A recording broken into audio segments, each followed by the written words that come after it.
Amis de DaVinci Resolve, bonjour. Aujourd'hui, je vous propose un petit tuto tout simple sur comment créer un titre sur un mode machine à écrire et comment déplacer ce titre pour qu'il passe derrière un objet de l'image, en tout cas qu'il en donne l'impression. Voilà, et hop, il passe derrière la cheminée, il se déplace à droite et voilà. Alors, tout de suite, on passe sur DaVinci Resolve. Voilà, je suis dans l'onglet montage.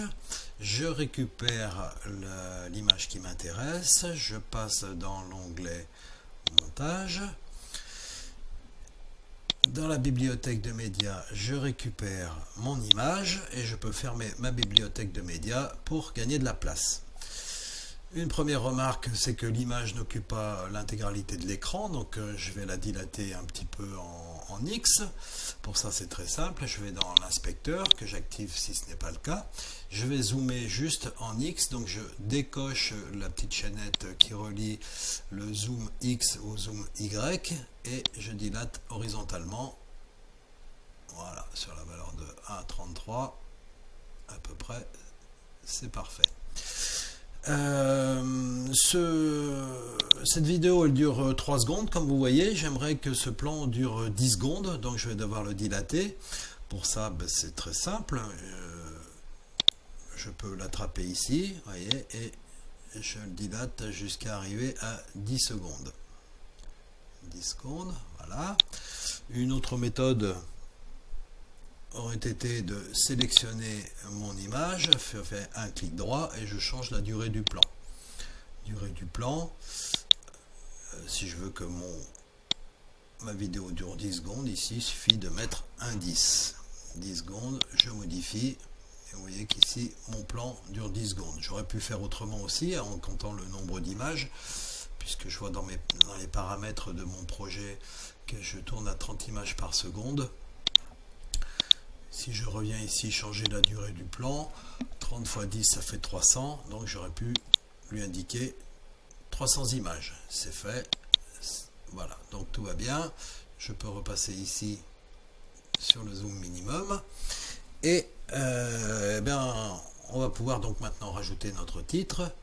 Donc comme d'habitude, un clic droit, on va passer dans Fusion, nouveau plan Fusion et je pars ici dans Fusion. Fusion, je retrouve mon média in, mon média out. Tout de suite, on va pouvoir rajouter le titre. Je sélectionne mon média in 1 et si je clique ici sur le bouton texte, vous voyez qu'il me rajoute automatiquement un nœud texte dans lequel je vais pouvoir renseigner le titre. Alors, on va l'appeler croisière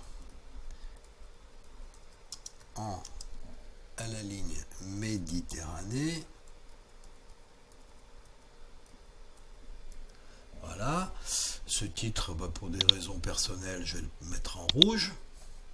Ok, je peux maintenant l'attraper et le mettre à l'endroit qui m'intéresse. Voilà, je le mets là ici à gauche. Je vais réduire un petit peu la taille. Voilà, croisière en Méditerranée. Et ce titre, maintenant, je vais faire en sorte qu'il apparaisse sous forme de style machine à écrire. On va dire qu'il va apparaître à la 30e seconde. Donc à la 30e seconde, je sélectionne mon image 30. Et ici dans l'inspecteur, je trouve l'instruction Write On qui m'intéresse puisque je vais reprendre le petit bouton de droite, je le ramène à gauche et vous voyez que mon titre disparaît. Alors je crée une image clé et on va faire en sorte que à l'image 90, le titre est réapparu. Donc je sélectionne mon image 90 et je remets Write On à droite. Vous voyez que le titre a réapparu. Alors je vérifie que tout se passe bien et voilà, ça apparaît bien, mais j'ai fait une faute d'orthographe que je viens rectifier ici. Voilà, on parle bien d'une croisière, non pas d'une croisière. Alors ce titre maintenant, je voudrais qu'il se déplace sur la droite. On va dire qu'à partir de l'image 110, il va rester ici à gauche. Donc je sélectionne maintenant l'onglet Layout. J'ai ici les coordonnées en XY de la position de mon titre.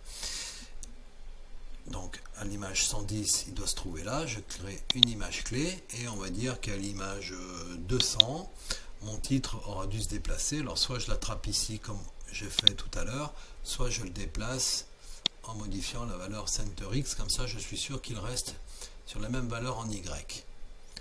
Voilà, je vérifie le résultat.